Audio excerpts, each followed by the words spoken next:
Welcome, football fans, to the show that brings you all things football. He's Nene, I'm Quabs, this is Football Extreme. And we're bringing you the latest results in the English Premier League. Yeah. Welcome, Nene. Let's get into this, man. Let's get into it. Yeah, man. We're back in our studio, in our podcast. Another show. Arsenal and City doing the things again in the Premier League. Tell me, man, what's good in the Premier League this time? Arsenal beating Leeds 4-1. And then Man City destroying Liverpool 4-1 as well. Yeah. So the top two in the Premier League showing what they're made of. 10 games left for City, 9 games left for Arsenal. Let's break it down. How did this weekend pan out for you? Well, Man City played first. Yeah. And they beat Liverpool 4-1. Oh. And I remember I was sitting there hoping for that Liverpool would do us a favor. Oh, my word. And beat Man City so that we can extend our lead at the top. Yeah. However, it didn't go that way. But, I mean, just like all the rounds in the league, when Man City hands it over to Arsenal steps up and does the business. Yeah, definitely.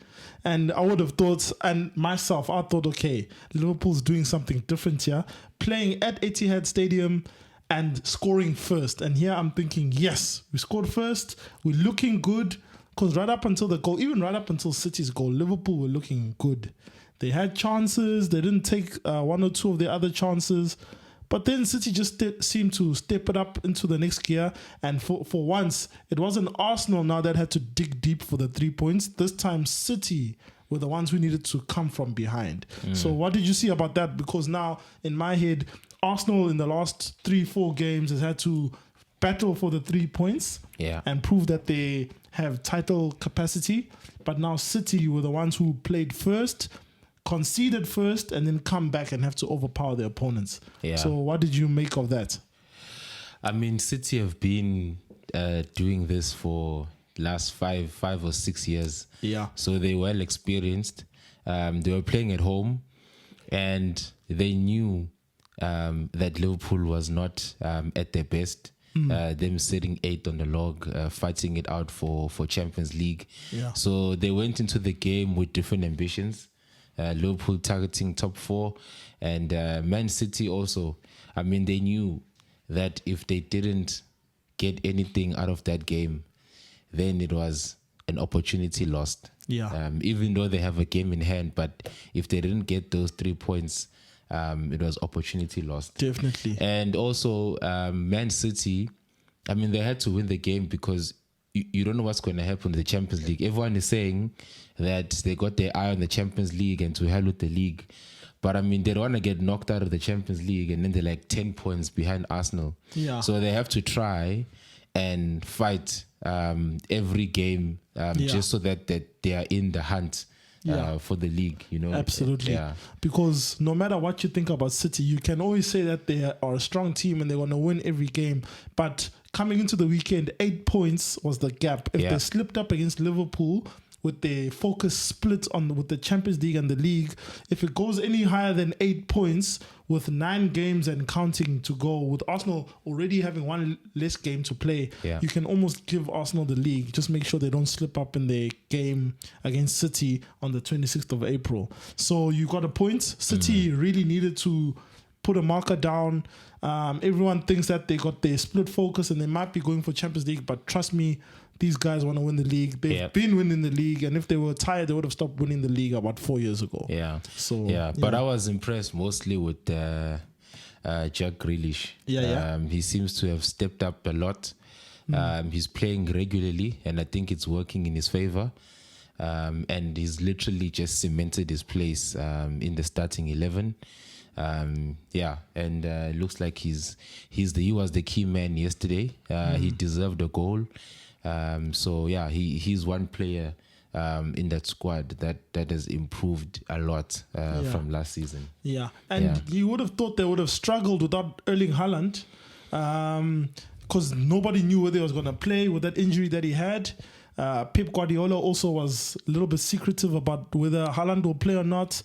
Late game decision, Haaland's not fit to play. Yeah. But it seemed like whoever they put in that team, however they rotate, Man City knows how to do the job. Yeah, and it's funny because Pep was saying he's going to risk everything for this game, even an unfit Haaland. And then all of a sudden, when the team sheet comes out, he's not even on the bench. Yeah. So it's quite interesting. Yeah, that's because they're going to be playing in the Champions League, so there's no way you're going to risk Haaland. Yeah. There's no way. But, I mean, you guys beat Leeds. Like I said, unlike previous games, you've had to come from behind. Yeah. This game... First of all, you guys benched Saka. I don't know why. Oh, wait, I did hear that he had some sort of illness. He was ill. Yeah, he was ill. So he had some sort of illness during the week. Just came from international break, played 2 games. So we can see that, okay, maybe a little bit of, I would have thought maybe not only jet lag, but maybe a little bit of tiredness playing 2 games in the week. But he was a bit ill. Okay, fine. You guys play. And you guys are 3-0 up before you guys conceded a goal. And for once, like I said, this game wasn't a difficult one like before. All the other games you've had to fight and claw. Now you had the confidence playing against a Leeds side that has got one eye on relegation. But you had a confident game, scored 3 quick goals. And killed the game off early. Yeah, that game, when it started, it was a bit tough because Leeds was playing 5 at the back. Yeah. So we had to be patient, and until we got the penalty from Jesus. Yeah. But the Saka issue, I mean, when I also saw the team sheet, I was like, why isn't he in the game? But when Trossard is in, Martinelli is in, and you got Jesus, you're like, okay, cool. You know, he Saka can have a rest. You know, he's been playing brilliantly all season, and to be honest, we didn't even miss. Him in the game, which definitely is quite good. And I was happy for Jesus as well. He scored twice on his return. Yeah, it's good for his confidence, and it's exactly the player that we need going into games such as Liverpool and Man City and Chelsea. Where we're going to need someone like him to make something out of nothing. Definitely. So it was a feather in your cap that he comes back. He comes back and he scores 2 goals. It's as if he never left. Yeah. That first penalty, it seemed like a dicey penalty to me. I don't know. If the keeper waits for another half second, he might stop that penalty, but the ball went in.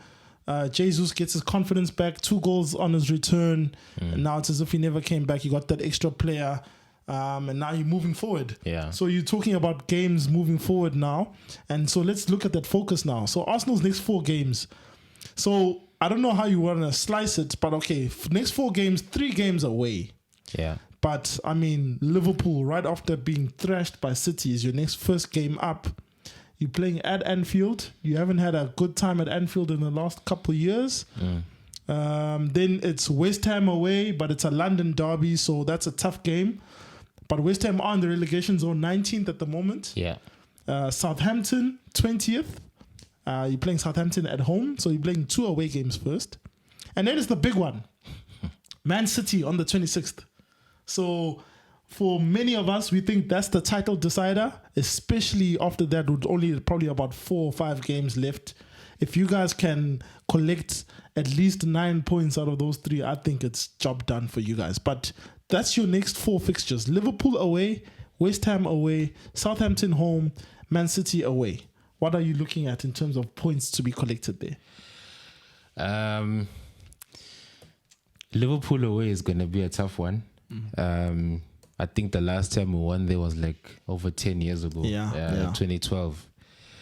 And I mean, irrespective of how poor Liverpool has been this season, they've had a good home record. So it's going to be very difficult for us to get anything out of the game. With that said, we've won 7 games out of 7. Yeah. For the first time under Mikel Arteta. And why not? You know, why not go to Anfield on the back of 7 wins in a row and try and get something from a team that is chasing top 4? Yeah. You know, it's a different Liverpool that we're facing. In the last couple of years, they were always chasing for the title. So they always had the league at stake. Now we have the league at stake. So we have to go there and show that the tables have turned. Yes. And we can actually get something out of the game. Everything that has happened in the past, I think that's done and dusted. Yeah. We just need to go there and show that we're here to win the league. Yeah. So 7 wins out of 7 going into Liverpool. I think we can get something out of that game. I think we can win. Yeah. And I want to win because when we go to Man City, I don't want that game to have significance. We must be 8 points. If we lose, it's 5 points. It's okay. I don't want us to go there and we're 3 points ahead. And if Man City wins and then we level, I don't want that pressure. I just want that game to be irrelevant. Yes. No, I hear you. Yeah. Because I'm also thinking of that. Like, I mean, I'm sitting here thinking, okay, if Liverpool could have done something against Man City, first of all, I'm watching us score a goal first, score the first goal, controlling the game and thinking, not only because it's a Liverpool Man City, but I'm thinking it's a nail against Man City and Arsenal just need to win their games and so we can help Arsenal win the league. And then Man City turns it around. Now our next game is against Arsenal. And I'm not sure. Chelsea, sorry. First, so Chelsea first, Chelsea and then first. it's the Arsenal game because we're playing twice this week. Yeah. So now I'm not even sure which Liverpool team is going to turn up. But as you said, that Anfield is a fortress for Liverpool. Things happen at Anfield. We don't know what will happen there. But, I mean, the other games, then it's a London derby against 19th place West Ham. Yeah. Obviously, relegation-threatened team. I didn't even notice they were in the relegation zone until I just looked at the log right now. Yeah. I knew They've about been Southampton. unlucky. Yeah. I mean, it's almost like those teams, some of those teams at the bottom. Southampton, Leicester, West Ham, like they win 1 or 2, then they lose the next 2 or 3. So like they'll win 1 and they're not even thinking about the relegation zone, and then next thing they've lost 2 and they're at the bottom of the log. Yeah. You see. So that's the fight they're in. Like I didn't even notice that West Ham's on a losing run of note. But now it's the London derby for you. Then it's Southampton at home, who are bottom of the log. But I mean, wow. The captain, Ward-Prowse, he knows how to score a free kick. So you guys better not foul any of their players around the box. I'm not worried about West Ham and Southampton. Okay. No, I'm not worried about those two. Okay. The main one is the Liverpool one this weekend. Yeah. Because we win that. I mean, we haven't won this since 2012. Yeah. Liverpool is struggling. And Arsenal-Liverpool games are always a goal feast. End-to-end, yeah. End-to-end stuff, regardless of what the other team is doing, regardless of whether one is in the title fight or not. Goal feast is a game between Arsenal and Liverpool. Yeah. Anfield or Emirates, that's what's going to happen. There's going to be at least 3 goals in this game. And if we win, it means we would have completed the double. Against Liverpool. Yeah. And we already did the double over Spurs. You've done the double against Spurs, okay? Yeah, we've done the double against Spurs. Right. And when we play Chelsea, we also have a chance of doing the double against them. Okay. And Liverpool now we can do the double. You can do the double. And that's championship winning form. Yes, definitely. So there's a lot riding in this match, because if we lose against Liverpool over the weekend and then we go into the Southampton game under pressure, or the West Ham game, under pressure, and they're also struggling for points, then the game, it's completely different. Yeah. But if we go into those 2 games against the relegation opponents after beating Liverpool, sitting 8 points or 5 points clear at the top, they're not going to touch us. Yeah, no. Yeah. No, you're right. Yeah. You're right. So then if we're looking at City's next games, I mean, they've also got a similar fixture list to you in terms of difficulty. They've also got 2 relegation-threatened teams and then a team chasing Europe in Southampton first. So Southampton's got a role to play, just like Liverpool in this final fight for the league in terms of playing the title favourites. So Southampton away, and then Leicester at home, and then the Brighton game, I think, is postponed. But let's say if the Brighton game does go on as scheduled, and then it's the big one on the 26th between Arsenal and Liverpool. But again, Southampton away, Leicester at home, 2 relegation-threatened teams. I don't see Man City slipping up there, regardless of whatever rotation Pep does there. No, So, they're not going to slip up. I mean, they've slipped up before in other title-winning seasons against the bottom of the log side. But I mean, when Liverpool and City are going toe-to-toe for the league, it's always like a marginal difference. It's like a 3-point gap or 2 points, and then Liverpool wins, they go on top. Man City wins, they go on top, and they keep swapping. But that gap that's there between Arsenal and Man City, they cannot drop points. Yeah. And they can't. It's very because big. It's even 8 if points. Arsenal drops points, it just reduces the gap. It doesn't mean that they're going to go on top. Yeah. So they can't go into any of those games thinking, okay, it's guys at the relegation zone. Everyone has been beating them, so they're going to get all the points. They're doing the chasing for once. Yeah. So now they're doing the chasing. So the strategy is slightly different. And that gap also, that 5-point gap, I mean, that's 2 losses that Arsenal has to suffer. And then Man City has to win 2 of those games at also the same time. And then not lose again. And in actual fact, it is 8 points currently, and we're just probably only talking 5 points, assuming they win their game in hand. So games in hand is not points on the board. Arsenal has the points on the board, 8-point lead. Man City with 10 games to go, Arsenal with 9, but the points are on the board. You see. So you're right about talking about the slip-ups that they're not allowed to have, but at the same time, even if Arsenal do slip up, the gap is not so small that it's a monumental thing. So True. Arsenal has the cushion and time is running out. There's 10 points. I would say they can afford to lose 2 games and then win the other.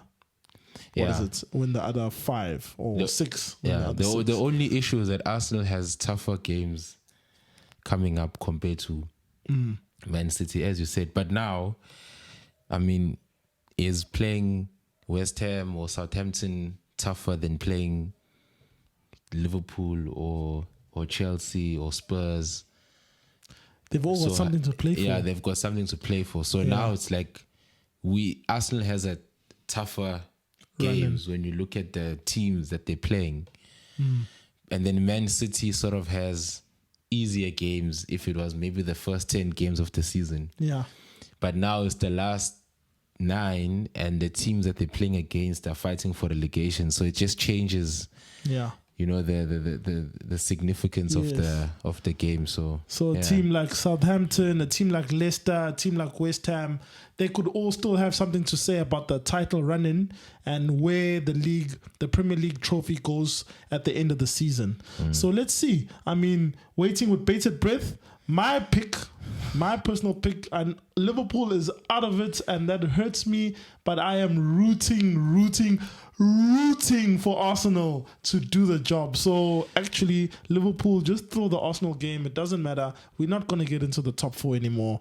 Let's just call it. It's been a bad season, guys. Let's give Arsenal the trophy.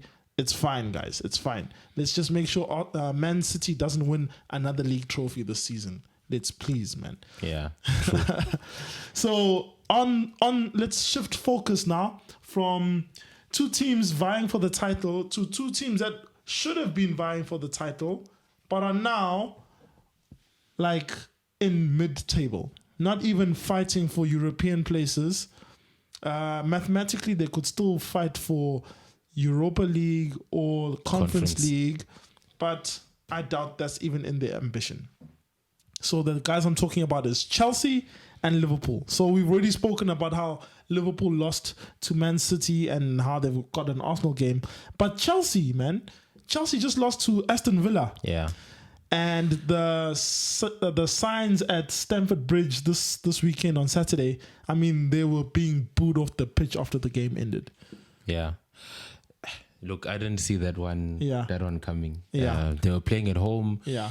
And I mean, yes, Aston Villa is on a high, but I don't think that they were going to cause an upset.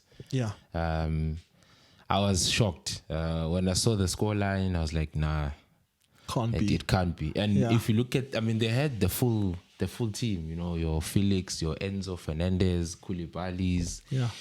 Even Kante was playing. Yeah. And he looked good. I think he was captain. And they're just not clicking. So it's either, as Roy Keane would say, they're trying to get the manager the sack. Yeah. Or they really have just written off the season and will just probably start afresh next season. But what are the chances that their players are actively trying to get Graham Potter the sack? Because he just came into... So we did a piece on this in our last video. And my standpoint is that Graham Potter, in my opinion, is not part of the problem. He is a symptom of what they're trying to do, which is wrong, and trying to fix the problem. Because they sacked a manager in Thomas Tuchel who has pedigree, who was making decisions in the team at a point of turmoil. And then they sack him after a few games. As soon as the season began, they started off wrong, and then they just put Potter in and bought a whole lot of players. So Chelsea don't even know their best 11, in my opinion. They've got a whole lot of players who have only been there, who are there this season. And so they probably their team identity is unknown because there's team chemistry issues that need to be sorted out over time. And a coach also who hasn't been in the big spotlight in his career like that as a team like Chelsea. So, I mean, I don't know. Are we saying that, are they trying to get the coach sacked? Will he get sacked? What's your point? I mean, I remember we did speak on this last time. I don't think he'll get the sack. Look, they're still in the Champions League. Yeah. And they're playing Madrid. Yeah.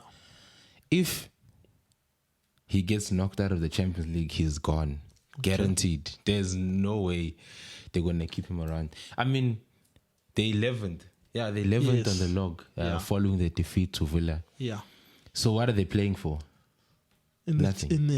So they might as well get rid of the guy and find someone to caretake until the end of the season and get a good preseason. They've got good players. But I still think that defensively they're not that good. And I think that's where the problem is. Koulibaly, I even said in the last video, he's almost at the end of his career. Thiago Silva is at the end of his career.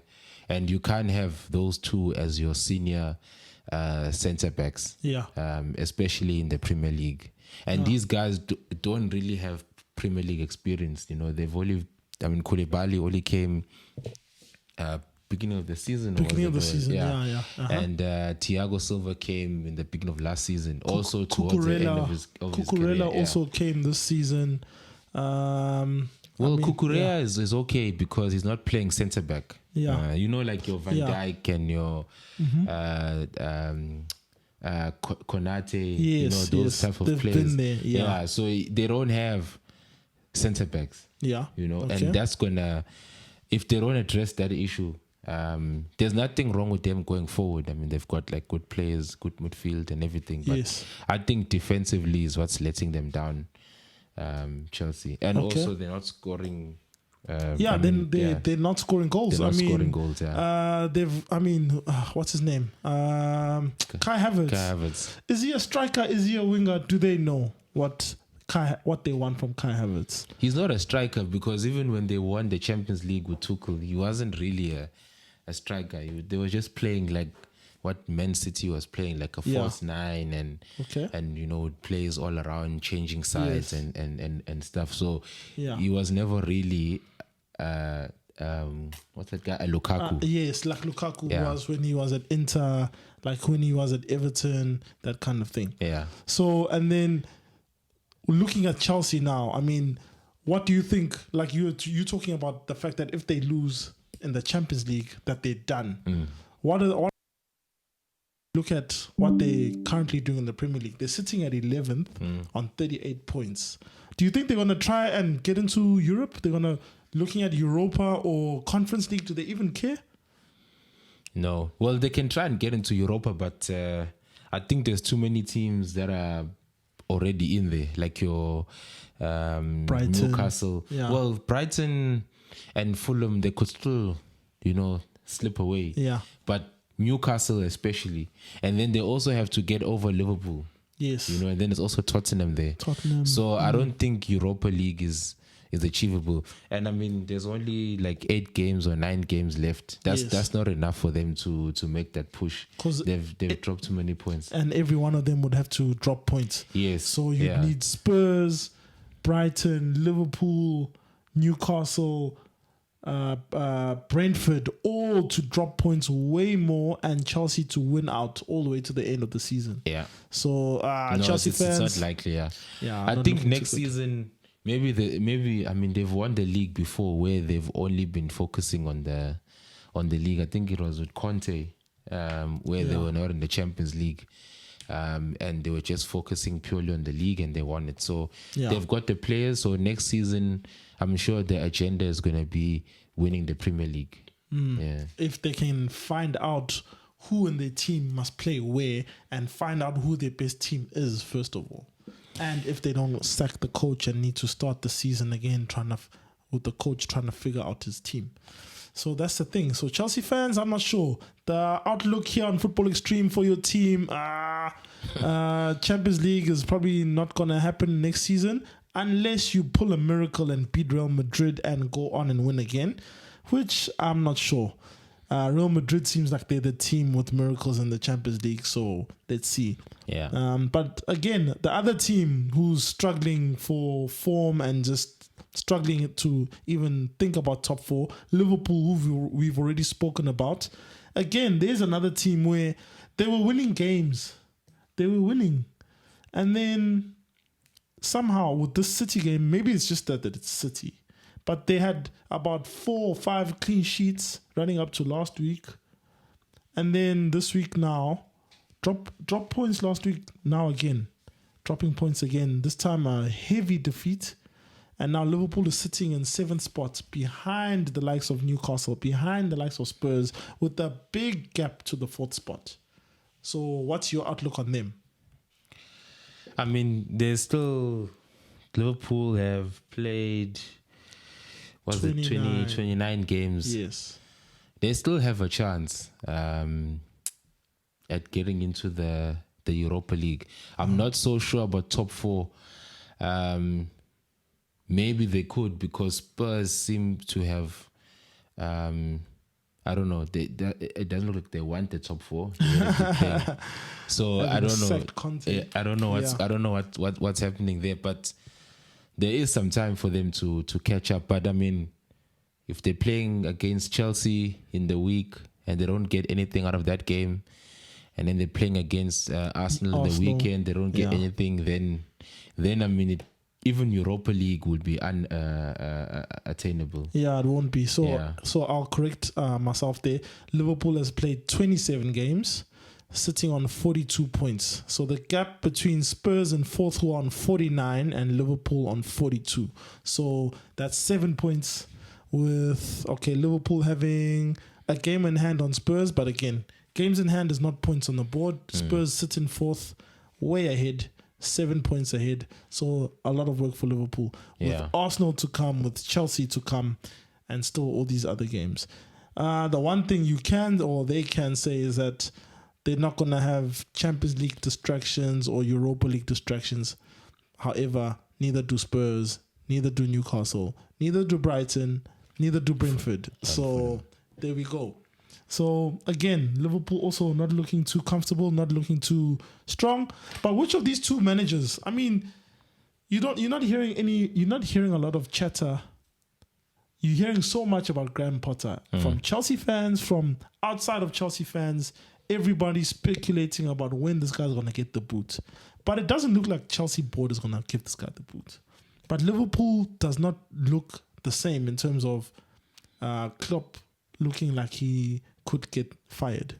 What's your take on that? No, Klopp is not gonna get fired. I mean, he would rather leave himself. I don't think he's gonna get sacked.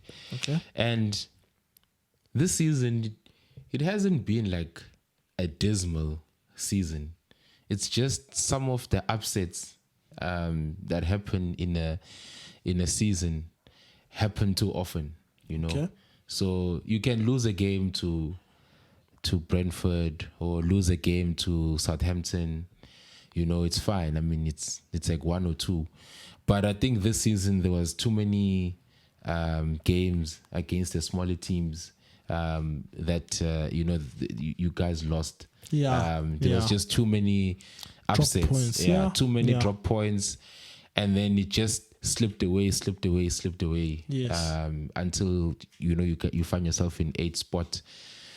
Look, the midfield is not the same as before. I think, there can be all the firepower. The midfield needs reinforcement. Yes. So that's the reason why I would say Klopp is safe, because he only had Fabinho, Henderson, and the younger players at his disposal.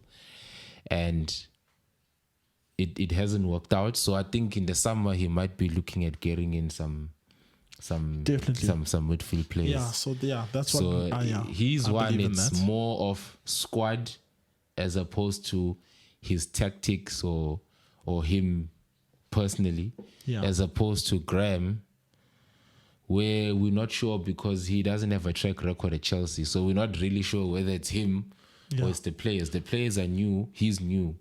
So we're just going to judge it based on the results and nothing further. Yeah. So I'm of like I said, I'll keep saying this, that Graham Potter is also a victim of the situation, the larger situation at Chelsea, which nobody knows where they fit into this puzzle. So, like as you're saying, Liverpool, their problem is identifiable. The squad is not good enough. It needs a refreshment. I mean, they've probably had the same core players for the past 6-7 years. Almost the whole time that Klopp has been there.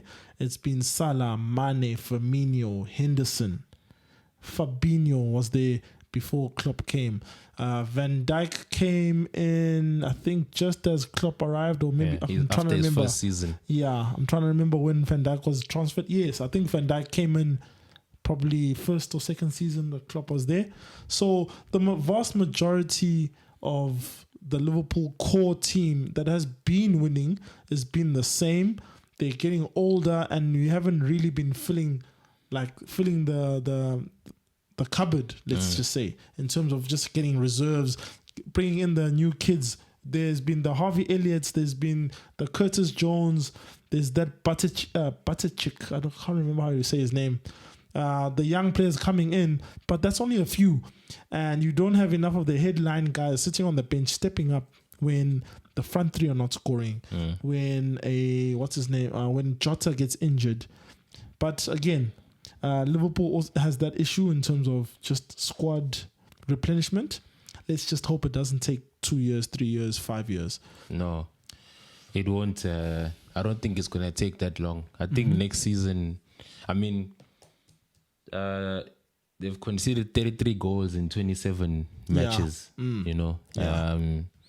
That's a lot. That is for a Liverpool team. More than a goal a game. Yeah. It's they've been scoring, but the issue has been conceding. Conceding too many. Yeah.